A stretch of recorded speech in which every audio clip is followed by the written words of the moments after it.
Aaron Gilmore. Thank you, Mr Speaker. I just want to start off by pointing out some of the economic voodoo that we always hear from that member, Mr Nash. And he's a good man on the footy field, but sometimes he gets his facts a bit mixed up. And I think he sort of pointed out there's only one bank that's Kiwi-owned in New Zealand, that's Kiwi Bank. Well, there are a number. There's TSB, which I know some of my people I know bank with really well. The Southland Building Banking Society down in the South Island. They're a registered New Zealand fine institution in New Zealand.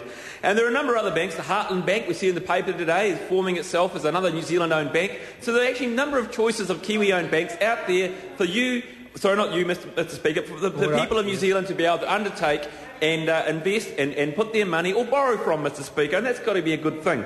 Mr Speaker, we also heard that there is a shortage of people willing to lend to businesses out there. Well, Mr Speaker, I was walking down Lambton Quay at lunchtime to buy my sushi, like I do every Wednesday, and outside the Westpac branch of Lambton Quay, it said, if you have a bank, if you are a business, you want to borrow money, come in and talk to your local bank manager. Mr Speaker, so just down Lambton Quay, the Westpac branch, what this bill's all about, is willing to lend money to new businesses just down the road. So I asked Mr Nash, go down and have a talk to them, actually learn a bit, Mr Nash, and find out what's actually happening in the real world. Westpac is actually being a wonderful bank, and they've done some great things in my community in Christchurch. And I just want to talk about one thing in particular, and shows you how a good corporate citizen Westpac Bank really is. Westpac, following the earthquakes we've had in Christchurch, have established a thing called the Westpac Business Hub. Mr Speaker, that is a collection for people to come and operate their businesses which have been destroyed following the tragic earthquakes that we have had, to operate from in like a conjoint area where people can share ideas and operate from. Westpac have done that almost free of charge, Mr Speaker, and that just shows you what a wonderful corporate citizen Westpac have been following the earthquakes. Not the only bank, Mr Speaker. Many other banks have done very other good similar things, but Westpac have gone out of the way to provide some extra resources. And I just want to touch on the earlier speech by Rahu Kartane and some of the issues that she pointed out that she hurt people and my people have been encountering here down in Christchurch. And she pointed out some of the issues that have been encountered, and she's right. There are many people that have had many issues at the moment down in Canterbury, and Westpac themselves have encountered many issues as well. Not many people may not know, but the Westpac building in Christchurch is one of the buildings that has been condemned and has to come down, Mr Speaker. It's one of the largest buildings in Christchurch, and it's actually of architectural note and of very well-known long history in Canterbury. It used to be the headquarters for what was called the Trust Bank, with Trust Bank Canterbury, which was taken over by Westpac a number of years ago, ended up moving their headquarters into what became the Westpac building. And it was a miracle that nobody was hurt badly or in that building at the time of the February earthquakes, Mr Speaker. Mr Speaker, we heard from the Greens about the idea that we have to control and regulate banks to death. And I think the issue really is, if you turn around and try and control monetary policy to the extent that the Greens want to undertake and put in place a regime that they seem to talk about for a bank such as Westpac, what you would have is no one will be able to borrow because no one will be willing to lend. Sorry, Mr Speaker. No one will be able to lend. And that I just don't think makes a lot of sense. We heard from Mr Parker earlier on the great perils of monetary policy and the issue around the dollar and the monetary issues of banks and how evil banks are in this part of the world. And I don't think that's really appropriate, Mr Speaker, because this bill is actually about a positive thing that we all support across this House. We heard the issues of Mr Nash earlier before about the idea that National is going to borrow large amounts of money. And Mr Speaker, we're borrowing money. We are borrowing money, there's no doubt, to be able to keep people in the way at the time, in fact the sharpest edge off the recession, to be able to pay for what we're going in Christchurch, Mr Speaker. And this year we are facing the record deficit, there's no doubt about it, because we've had a series of disasters.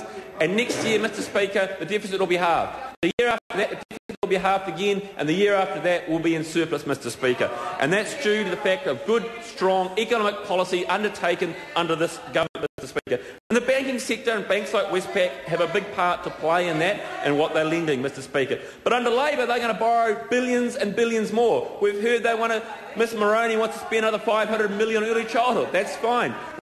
People over here want to spend more money on foreign missions. So that's fine, Mr Speaker. But there's no great big money tree to be able to follow. Mr Speaker, we need to save more money, and Westpac are one of the good banks, and people can go invest their money in, Mr Speaker. Look, Mr Speaker, I wanted to touch on one final thing.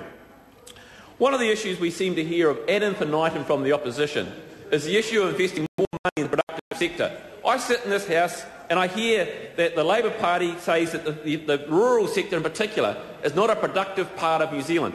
Well, you go tell that to the dairy farmers, go 70-hour days, so they can actually produce real exchange rates to put into their bank accounts so Kiwi mums and they pay taxes to give to the benefits of the people of New Zealand. I say to people that is a productive use of the money and the capital of New Zealand savers, and it is a productive business enterprise, Mr Speaker. We are lucky in New Zealand. We have essentially, we're the Saudi Arabia in terms of milk. We produce more milk than any other place in the world. We export, it's white gold. We produce more milk than the rest of the world, and it's a wonderful thing for us to be able to sell and make money on the foreign exchange to pay the things that we need to have with the Speaker. And Mr Speaker, many of those bankers put their money in Westpac accounts and they will not be touched or harmed from this bill, Mr Speaker, and that's got to be a good thing. I commend this bill to the House. I call the honourable member David Shearer.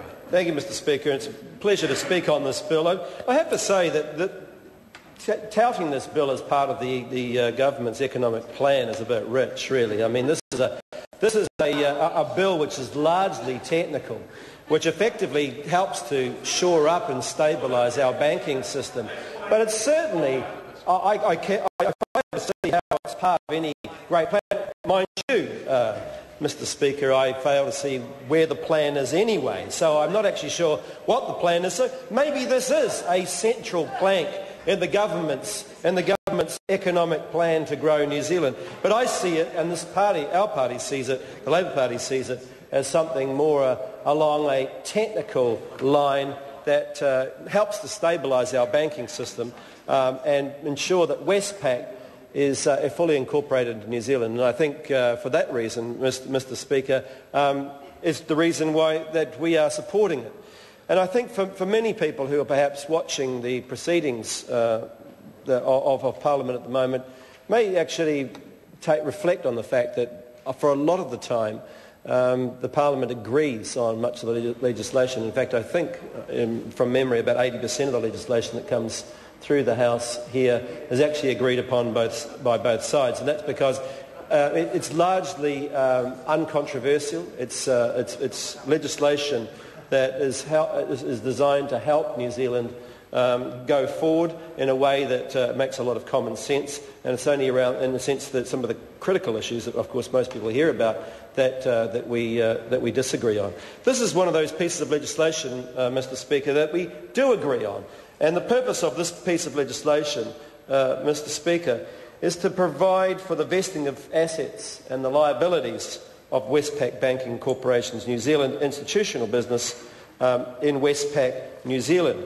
So effectively, Mr Speaker, what it does is to make sure that Westpac is fully incorporated as a New Zealand bank. And it's been brought out, I have to say, during the debate, this third debate this evening about the foreign ownership of New Zealand banks. And Aaron Gilmore raised the point that yes, we do have the Taranaki Savings Bank. We have the Southland Bank that he was talking about. But the overwhelming amount of bank transactions and liabilities and assets in banking in New Zealand are held by banks that are owned outside of New Zealand, not owned within New Zealand. I think that's a very disappointing feature of our banking system. That a lot of the dividends and the profits made by banks here in New Zealand that purport in many ways to be local. Let's face it, you look at the advertising of Westpac in particular and the ASB and other banks, they purport to be local, but in fact their ownership is offshore. And one of the few major banks in New Zealand that is actually owned in New Zealand is Kiwi Bank. And that was brought in with a great deal of opposition from the National Party, and yet it has proved to be a resounding success. And people have got behind it and feel that it is their bank because it's owned and controlled here in New Zealand. I worry, as Stuart Nash mentioned earlier, that Kiwi Bank is going to be one of the assets that New Zealand has, and one of the New Zealand assets that we as New Zealanders own, that will be next in the firing line, Mr. Speaker, for sale once the power companies have gone and Air New Zealand's gone and a number of the other assets that are in the firing line at the moment. But coming back to this, the Westpac bill, Mr. Speaker, and as I said, it's an uncontroversial bill, and it's the background to this is that the Reserve Bank's local incorporation policy assists the regulator by providing it with greater control over the assets of a bank in the event of a bank failure under New Zealand law. This control can help to prevent a bank failure from spilling over into the wider financial system and causing a more systematic or a wider meltdown. And with regard to that policy, and because of that policy, Westpac Banking Corporation and Westpac New Zealand Limited have agreed with the Reserve Bank that the Westpac Banking Corporation will transfer some assets and liabilities to Westpac in New Zealand, being principally the assets and liabilities of Westpac Banking Corporation's New Zealand's branch, its institutional banking business. So what it really does, Mr. Speaker, is to ensure that these assets and liabilities of the Westpac Banking Corporation's New Zealand business is transferred across into Westpac New Zealand. And so for that reason, we will be supporting and are supporting this bill and have done right throughout the Select Committee process and right throughout the discussions that took place in the Financial and Expenditure Select Committee, Mr. Speaker. But there's a couple of other points that I just want to touch on with regard to Westpac, and I admit I have a Westpac account, Mr. Speaker. I bank with Westpac, but it does as an account owner and also as a member of Parliament, I do have some issues, or quite a lot of issues actually, with the salary that the Westpac CEO has awarded to himself, of $5.5 million.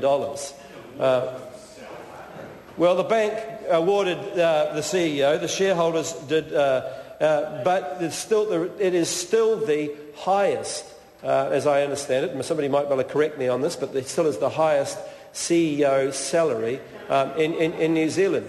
And if you look at what the CEO gained from the tax switch or swindle in the last few months, this is somebody who now earns $5,000 a week extra as a result of the tax cuts. $5,000 a week extra. Now the switch is supposed to be about lowering income tax, and of course you raise GST and you collect more on GST, but I would challenge the government to say that this man is going to spend that $5,000 somehow on additional expenditure that we're going to somehow collect through GST. And this is the nonsense of this particular part of this particular policy, Mr. Speaker. The other issue I think that's worth noting with regard to the banking sector, and Russell Norman brought it up, is that the banking sector and Westpac in particular have assiduously tried to avoid taxes and have been caught up in the last few months and have had to pay more than $2 billion back to the New Zealand government for avoiding taxes, and Westpac wasn't alone in that. $500 million was Westpac's share in that tax avoidance, and it brings home, I think, the point that I was making earlier, Mr. Speaker, that one of the issues around our banks is, of course, that they expropriate their profits offshore and back to their home banking corporations, the owners of the banks. With regard to the CEO's salary, Mr. Speaker, I note that the employees of Westpac got a 3% increase in salary this last year or so.